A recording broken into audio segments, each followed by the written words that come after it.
आवाज करता है ऊपर का। थोड़ा सा आवाज स्वाद में जमकर खाया कभी भी खत्म कर रखी है सरकार ने। खाने से डरता है क्या?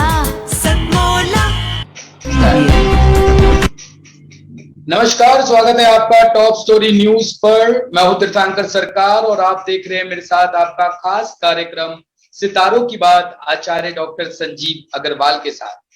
दर्शकों, एक बार फिर हम हाजिर हो गए हैं आप लोगों के लिए कुछ नई जानकारियां लेकर, धर्म से जुड़ी, आपके जीवन से जुड़ी ऐसी जानकारियां जो केवल महज जानकारी नहीं है, बल्कि हर चीज के पीछे का जो विज्ञान होता है वो हम आपको समझाने का प्रयास करते हैं, ताकि कभी भी आप अंधविश्वास में आकर किसी चीज पर विश्वास ना करें, बल्कि चीजों को जाने, समझे, परखे, उसके बाद उस पर विश्वास करें। विश्वास जो एक ये शब्द है, ये अपने आप में बहुत महत्वपूर्ण और अपने आप में संपूर्ण है। जब भी आप किसी चीज पर विश्वास करते हैं या आप बिलीव करना शुरू करते हैं, तो आपके आधे से ज्यादा काम वैसे ही बनने शुरू हो जाते हैं। और आपको हम लोग जितने उपाय बताते हैं या जिन टॉपिक्स पे हम आपको जानकारियां देते हैं, वो सब हवा हवाई नहीं है। वैज्ञानिक आधार पर उसे अपने जीवन में आत्मसात कर उसके बाद आप लोगों को उसके बारे में बताया जाता है। दर्शकों, आज कुछ हम ऐसा ही टॉपिक लेके आए हैं। आज हम बात करने वाले हैं जीवन की ज्योति के बारे में। हमारे जीवन में बहुत से ऐसे छोटे छोटे काम होते हैं जो हम रोजमर्रा के अपने कामों में जिसको हम इस्तेमाल करते हैं, छोटी छोटी चीजें होती है जिसका हम खास तौर पर ध्यान नहीं देते या हमें ध्यान भी नहीं होता कि इन चीजों से क्या होता है। तो उन चीजों से भी कई तरह की सकारात्मक आपके जीवन में बदलाव आते हैं और कई तरह के नकारात्मक प्रभाव जो है वो चीजें आपके जीवन पे डालती है। तो आज हम इसी पे बात करने वाले हैं, वो कौन सी छोटी छोटी चीजें हैं। आचार्य जी आज आपको 15 ऐसी विषयों पर बताने वाले, 15 चीजों के बारे में जो आप रोजमर्रा करते हैं, उस पर आपको क्या ध्यान रखना है। आचार्य जी, बहुत बहुत स्वागत है आपका टॉप स्टोरी न्यूज पर। नमस्कार, जय मां भारती, जय श्री राम। दोस्तों, हमारा एक ही उद्देश्य है, टॉप स्टोरी का एक ही उद्देश्य है कि हमें ज्ञान की ओर जाना है, अज्ञानता से बाहर निकलना है। अभी छोटी ज्योति की बात है, हम तो अपने जीवन की बात करते हैं, क्योंकि जीवन नैया तो ईश्वर के हाथ है, लेकिन हमारे कर्म हमारे हाथ में है। बिल्कुल, हम लोग किसी भी जाति के हो, किसी भी संप्रदाय के हो, लेकिन हमारा तो जीवन अमूल्य है और इसकी कीमत कोई नहीं लगा सकता।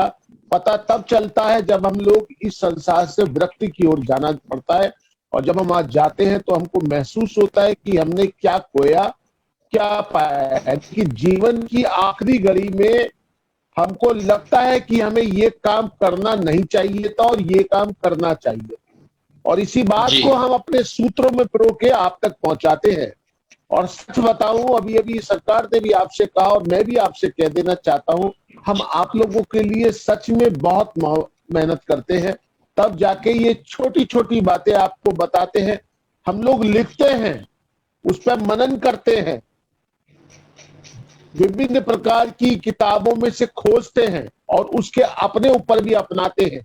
उसके बाद धरातल पे लेके आते हैं। यदि आप भी इस काम को करें जाति से ऊपर उठ के, तो निश्चित तौर से आपके जीवन के अंदर कुछ अच्छा होगा। हम जब सुबह उठते हैं, कै बजे उठते हैं वो आपके हाथ में। यदि हम अपने घर में कोई भी अपने धर्म के हिसाब से एक भजन लगा के उसका पान करें, उसका श्रवण करें, तो हमारे जीवन के अंदर जो संचार का माध्यम है वो बहुत उन्नत हो जाता है और हमारे में धार्मिकता पैदा हो जाती है। घर में हमारे झाड़ू हर एक के घर में मिलती है। झाड़ू को कभी भी खड़ा नहीं करना चाहिए, और उसके अलावा झाड़ू को लिटा के रखें और एकांत में रखें। जो लोग झाड़ू को खड़ी करते हैं उनके घर में बरकत खत्म हो जाती है, और जिनकी झाड़ू चौड़े में खुले में पड़े रहते हैं, उस घर में चोरी होने की घटनाएं और घरों के मुकाबले ज्यादा होती है। जी। दूसरी बात आती है, हम लोग बिस्तर पे बैठ के खाना खाते हैं। लगे पर बैठ के खाना ना खाएं, चारपाई बैठ के खाना खाएं, आप पलंग पे बैठ के खाना खाएं, आप तखत पे बैठ के खाना खाएं, लेकिन जब बिस्तरा सोने के लिए बिछ जाता है उस पर बैठ के खाना खाने से बचना चाहिए, नहीं तो उस घर में लक्ष्मी का नुकसान होता है। एक बात और बता देना चाहता हूं, खाना जहां बैठे हैं उससे चाहे 1 इंची ऊंचाई पे हो, खाना हमेशा, भोजन हमेशा ऊंचा होना चाहिए भोजन करने वाले से। जो लोग रसोई में बैठ के भोजन करते हैं, यानी कि चूल्हे आगे भोजन करते हैं, उनका राहु, बुध, शनि और शुक्र हमेशा अच्छे फल देता है। इसको नोट कर लीजिए मेरी बात को। और वो लोगों की किसी भी चीज के अंदर बिखराव नहीं आता। जिन घरों में जूते चप्पल दाएं बाएं फैले रहते हैं उस घर में शांति कभी नहीं रहती, हमेशा अशांति घर कर जाती है। तो जूते चप्पल तरीके से करीने से लगा के रखे, कोशिश करें अपने बेडरूम के जूते लेके ना जाएं, और कोशिश करें अपने घर के बाहर अगर व्यवस्था हो तो मेन गेट के बाहर एक किनारे पे व्यवस्थित तरीके से जूते चप्पल रखने चाहिए। आइए, हमारे यहाँ अगर हम लोग पूजा करने की पद्धति, नमाज पढ़ने की पद्धति, गुरु को याद करने की पद्धति, तो कुशा का आसन ले या गरम ऊन का आसन ले, उस पर बैठ के हमें यदि भगवान की पूरब के मुख या उत्तर के मुख या पश्चिम के मुख पूजा करें तो हमें मन को शांति अवश्य मिलती है। जी, हमारे घरों में जो हम लोग भारतीय हैं, हमें बड़ा गर्व है हम भारतीय, क्योंकि हमारी बात को आज संसार अपना रहा है। अमेरिका, रसिया, यूक्रेन, इसके अलावा ब्रिटेन, फ्रांस, यूनान, जर्मनी, यह हमारी जो सनातन धर्म पद्धति है उसको अपना रहे हैं। भगवान श्री कृष्ण और श्री राम से लोग जुड़ रहे हैं, भगवान शिव से जुड़ रहे हैं। जी, आपको अपने घर में जो भोजन बनता है, पहली रोटी गाय की निकालनी चाहिए और अंतिम रोटी कुत्ते की निकालनी चाहिए। उससे आपका एक तो सबसे बड़ी बात यह पेट ठीक रहेगा। जी, और कुत्ते को यदि आप रोज रात को रोटी देंगे 7 और 11 के बीच में, तो आपके पितृ शांत रहेंगे। इससे आपके कारोबार में आपकी नौकरी हमेशा ऊपर की ओर जाएगी। जो लोग कहते हैं जहां मेरी नौकरी छूट जाती है बार बार, वो सारी समस्या का हल इसी में है। हमारे बड़े बुजुर्गों ने ऐसे भी लिख दिया था कि यार एक रोटी गाय की निकालो, कुत्ते की निकालो, मेहतर की निकालो, और आप घर में कोई आ जाए पानी दो। उसके पीछे बहुत बड़ा विज्ञान था। उसी बात को लेके मैंने आपको ये छोटे छोटे टिप्स देने की कोशिश की है, क्योंकि हमारा जो उद्देश्य है वो बिल्कुल साफ सुथरा है कि अगर आप हमें सुन रहे हैं या हमें कल सुनेंगे तो आपको लाभ होना चाहिए। दूसरी बात, बहुत से लोग ईशान में मंदिर बनाते हैं जी, और वहीं पर दिया बत्ती करते हैं, वहीं पे, यानी कि दिया बत्ती करेंगे तो गर्माहट होगी।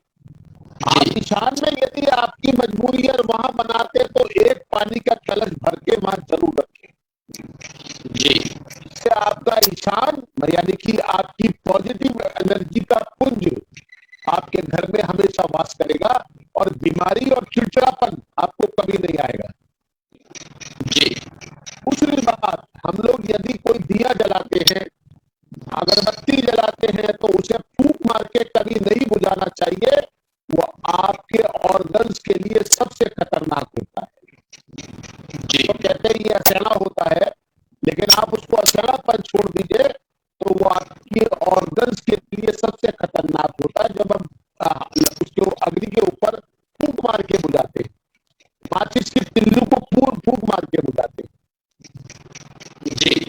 तो हम लोग वैष्णव लोगों की बात करता हूँ, सनातन धर्म को मानने वालों की बात करता हूँ, तो मुख्य द्वार पे गणेश जी का चित्र कभी नहीं बनाना चाहिए, क्योंकि गणेश जी के कमर के पीछे दरिद्रता होती है जी। हमेशा मुख्य द्वार पर स्वास्तिक अपने रिंग फिंगर अनामिका से बनाना चाहिए, और यदि आप उसको रोली से या सिंदूर से बनाते हैं तो वो सबसे ज्यादा शुभ होता है। और मैं एक वास्तुशास्त्री भी हूँ। जो लोगों के घर में संतान से परेशानी होती है वो वहां पे पारे के बने हुए स्वास्तिक लगाए तो उनकी संतान बहुत बढ़िया होती चली जाती है और घर में रोजगार की वृद्धि होती है। यदि आपके घर में जाले लगे हुए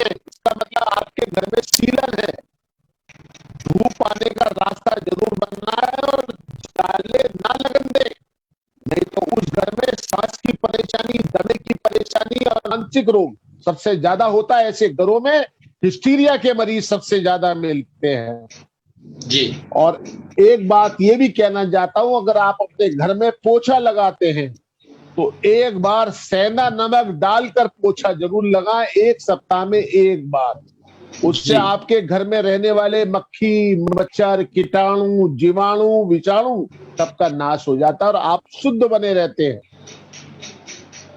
सूरज निकलने से पहले उठना सीखो, सूरज को नमस्कार करो, आपकी जीवा पे सरस्वती विराजमान होगी और आपका कल्याण होगा। आपकी आंखों की ज्योति हमेशा बढ़िया रहेगी। आजकल देखने में आ रहा है, हमारा सोने का पता नहीं, रात को 1-1 बजे तक हम लोग मोबाइल में लगे रहते हैं। सुबह 9 बजे, 9:30 बजे, 8 बजे के बाद उठते हैं, तब तक सूरज साउथ ईस्ट में चला जाता है।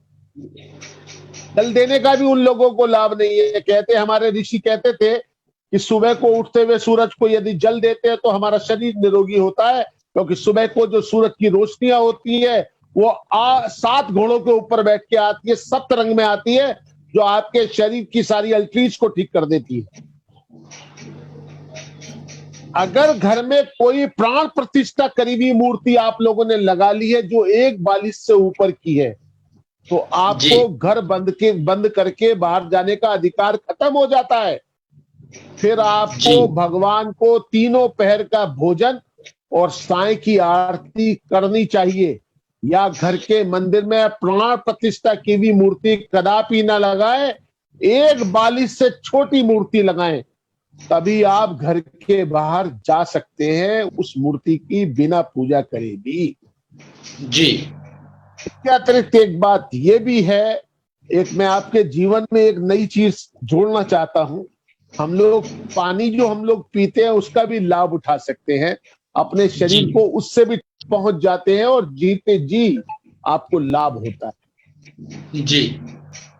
आज की बात में यही कहना हूं कि आप तंदुरुस्त रहें, छोटी छोटी बातों को अपनाएं तो जीवन में आपके घर के अंदर जरूर लाभ पहुंचेगा। आपको पर्सनली बहुत लाभ पहुंचेगा। बात छोटी छोटी है, खर्चा कुछ नहीं करना, लेकिन आपका ज्ञान आपके परिवार वालों के लिए सच में बहुत औषधि का काम करेगा। और बताएं सागर सरकार साहब। जी जी सर, बहुत बहुत धन्यवाद आचार्य जी आपका। इतनी बेहतरीन जानकारी आपने रोजमर्रा के जीवन में जो हम इस्तेमाल करते, कहीं ना कहीं रोजमर्रा के जीवन में जिनसे हमारा पाला पड़ता है, उसके बारे में लोगों को बहुत जानकारी नहीं होती कि क्या करना चाहिए, क्या नहीं करना चाहिए। आचार्य जी ने जो भी आज आपको उपाय बताए हैं, उनको आप अगर अपने जीवन में उतारेंगे तो धीरे धीरे आप अपने जीवन में एक सकारात्मक प्रभाव जो है वो महसूस करना शुरू कर देंगे। आपके जीवन में एक शांति का पल जो है वो आना शुरू हो जाएगा। कुछ सवाल आचार्य जी हमारे पास आ गए हैं यहाँ पे। डिम्पल पुनिया जी हमें लिखती है दिल्ली जहांगीरपुरी से। इनका जन्म हुआ है 19 सितंबर 1989, 1989। समय है इनका आचार्य जी 4 से 6 बजे के बीच का, एग्जैक्ट समय इनको नहीं पता। सुबह शाम का। इनकी शादी में रुकावट आ रही है आचार्य जी, कहीं भी रिश्ता नहीं हो पा रहा है इनका। इनका कुंभ लगन है, मेष राशि है, कृतिका नक्षत्र में जन्म हुआ है। और इनका जो विवाह का कारक है 7वां घर, वहां पर केतु है। मैंने इनका समय लिया है 5 बजे का शाम को, यानी कि 17 बजे का। जी। इनका कुंभ लगन है और इनकी जो राशि है वो मेष राशि है। इनका जो विवाह का कारक ग्रह है वो शुक्र है, 7वें घर में 9वें घर में बैठा हुआ है अपनी राशि का। और अगर देखा जाए तो इनका लगन 5.45 है, यानी कि युवा सोच है।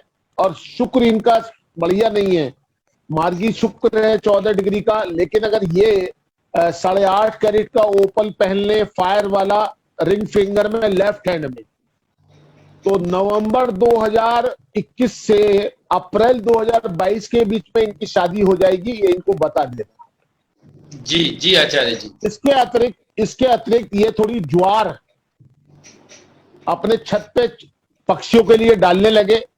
जो इनके भाग्य में कमी है, इनके लगन में कमी है, वो इनका पूरा हो जाएगा। और ये मंगली हैं, अष्टम हाउस का मंगल सूर्य और बुध के साथ है, उसमें भी आराम आ जाएगा और इनकी स्थिति बहुत बढ़िया होती चली जाएगी।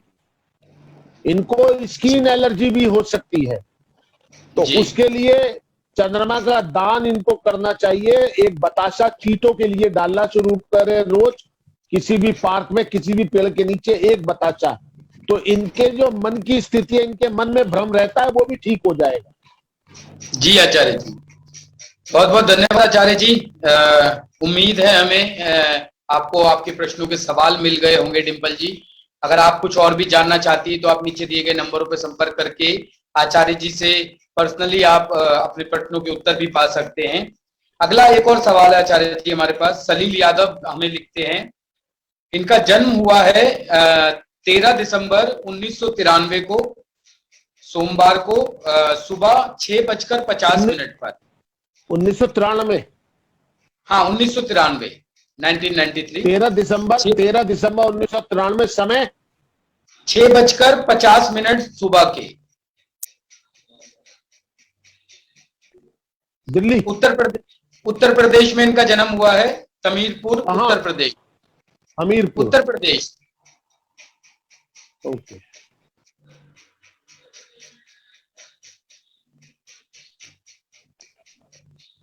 ये जानना चाहते हैं कि पत्रकारिता के क्षेत्र में ये अपना करियर बनाना चाह रहे हैं, तो ये जानना चाहते हैं कितने सफल हो पाएंगे। देखिए, इनका जन्म अमावस्या कृष्ण पक्ष में हुआ है, अंधेरी रात में।